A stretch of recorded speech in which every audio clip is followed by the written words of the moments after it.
हरि ओम। गुरु ब्रह्मा गुरु विष्णु गुरुदेवो महेश्वरा गुरु साक्षात् परब्रह्मा तस्मै श्री गुरुवे नमः। वंदे देव उमापतिं सुरगुरुं वंदे जगत् कारणं वंदे पन्नगभूषणं मृगधरं वंदे पशूनां पतिं वंदे सूर्यशशाङ्कवह्निनयनं वंदे मुकुन्द प्रियं वंदे भक्तजनाश्रयं च वरदां वंदे शिवं शंकरम्। आदो रामतपोवनादिगमनं हत्वा मृगं काञ्चनं वैदेही हरणं जटायुमरणं सुग्रीवसम्भाषणं बाली निग्रहणं समुद्रतरणं लंकापुरी दाहनं पश्चात् रावणकुम्भकर्णहननम् एतत् श्रीरामायणम्। भगवान सियापति रामचंद्र जी के चरण कमलों में नतमस्तक होकर के हम ये श्रीमद् रामचरितमानस उत्तरकांड के 38वें दोहे से आगे की कथा पढ़ रहे हैं, जो इस प्रकार है। सुनऊ असंतन केर सुबाऊ भूलेऊ सगति करेऊ न काऊ तिन कर संग सदा दुखदाई जिम कपिलये घालय हर आई। कल आपने संत भगवान रामचंद्र जी के द्वारा संत की व्याख्या के बारे में सुना और आज असंत के स्वभाव के बारे में असंत के स्वभाव के बारे में सुनेंगे कि कह रहे हैं श्री राम जी कह रहे हैं, अब असंतों दुष्टों का स्वभाव सुनो। कभी भूल कर भी उनकी संगति नहीं करनी चाहिए। उनका संग सदा दुख देने वाला होता है, हमेशा दुखदायी होता है। जैसे हर हाई बुरी जाति की गाय कपिला सीधी और दुधार गाय को अपने संग से नष्ट कर डालती है। खलन हृदय अतिताप विषय की जरहि सदा पर संपत्ति देखी। जहाँ कहूँ निंदा सुनय पराई हर्षय मनऊ परी निधि पाई। दुष्टों के हृदय में बहुत अधिक संताप रहता है। वे पराई संपत्ति का सुख देखकर सदा जलते रहते हैं। वे जहाँ कहीं दूसरे की निंदा सुन पाते हैं वहाँ ऐसे हर्षित होते हैं मानो रास्ते में पड़ी निधि खजाना पा लिया हो। काम क्रोध मद लोभ परायण निर्दय कपटी कुटिल मलायन। भयर अकारण सब काऊं सो जो कर हित अनहित ताऊं सो। वे काम क्रोध मद और लोभ के परायण तथा निर्दयी कपटी कुटिल और पापों के घर होते हैं। वे बिना ही कारण सब किसी से बैर किया करते हैं। जो भलाई करता है उसके साथ भी बुराई करते हैं। झूठ ही लेना झूठ ही देना झूठ ही भोजन झूठ चबेना। बोले मधुर बचन जिम मोरा खाई महा अहि हृदय कठोरा।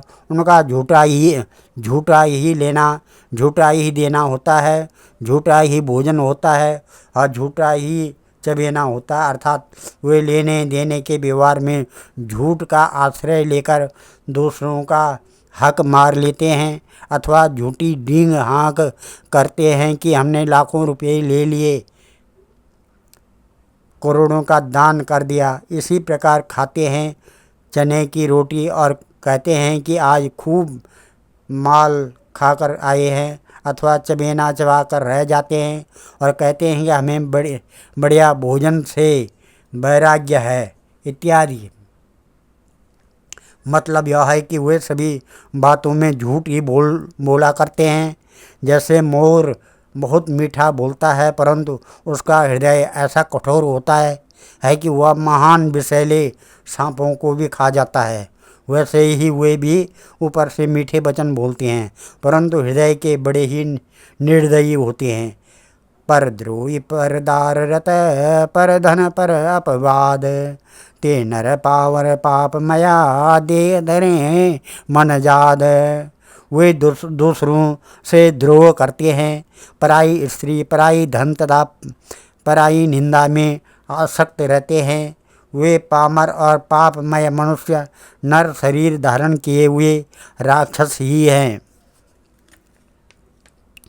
लोभय ओडन लोभय डासन शिष्टोदर पर जमपुर त्रासन। काऊ की जो सुने बड़ाई श्वास ले ये जनो जोड़ी आई। लोभ ही उनका ओढ़ना और लोभ ही बिछोना होता है, अर्थात लोभ ही से वे सदा घिरे हुए रहते हैं। वे पशुओं के समान आहार और मैथुन के ही परायण होते हैं। उन्हें यमपुर का भय नहीं लगता। यदि किसी की बड़ाई सुन पाते हैं तो वे ऐसी दुख भरी सांस लेते हैं मानो उन्हें जूड़ी आ गई हो। अब काऊ कह देखें विपति सुखी भय मानव जग निपति। स्वारथ रत परिवार विरोधी लंपट काम लोभ अति क्रोधी। और जब किसी की विपत्ति देखते हैं तब ऐसे सुखी होते हैं मानो जगत के राजा हो गए हों। वे स्वार्थपरायण, परिवार वालों के विरोधी, काम और लोभ के कारण लंपट और अत्यंत क्रोधी होते हैं। मातु पिता गुरु विप्र न मानहि आप गए अरुप घालय आनहि। करहि मोह बस द्रोह परावा संत संग हरि कथा न भावा। वे माता पिता गुरु और ब्राह्मण किसी को नहीं मानते। आप तो नष्ट हुए ही रहते हैं, साथ ही अपने संग से दूसरों को भी नष्ट करते हैं। मोहवश दूसरों से द्रोह करते हैं। उन्हें न संतों का संग अच्छा लगता है न भगवान की कथा ही सुहाती है। अवगुण सिंधु मंदमति कामी वेद विदूषक पराधन स्वामी। विप्रद्रोह परद्रोह विशेषा दम्भ कपट जिया धरे सुबेशा। वे अवगुणों के समुद्र, मंद बुद्धि, कामी राग युक्त, वेदों के निंदक, जबरदस्ती पराये धन के स्वामी, लूटने वाले होते हैं। वे दूसरों से द्रोह तो करते ही हैं परंतु ब्राह्मण द्रोह विशेषता से करते हैं। उनके हृदय में दम्भ और कपट भरा रहता है परंतु वे ऊपर से सुंदर वेश धारण किए रहते हैं। ऐसे अधम मनुज खल कृत जुग त्रेता नाई। द्वापर कच्छुक वृंद बहु हो ये कलि युग माई। सियावर राम जय जय राम, मेरे प्रभु राम जय जय राम। ऐसे नीच और दुष्ट मनुष्य सत्य युग और त्रेता में नहीं होते। द्वापर में थोड़े से होंगे और कलयुग में तो इनके झुंड के झुंड होते हैं। पर हित सरिस धर्म नहीं भाई, पर पीड़ा सम नहीं अदमाई। निर्णय सकल पुराण वेद कर, कहें तात जाने को विद नर। है भाई, दूसरों की भलाई के समान कोई धर्म नहीं है और दूसरों को दुख पहुँचाने के समान कोई नीचता पाप नहीं है तात, समस्त पुराणों और वेदों का निर्णय निश्चित सिद्धांत मैंने तुमसे कहा है। इस बात को पंडित लोग जानते हैं। नर शरीर धर जे पर पीरा, करें ते सरें महाभव भीरा।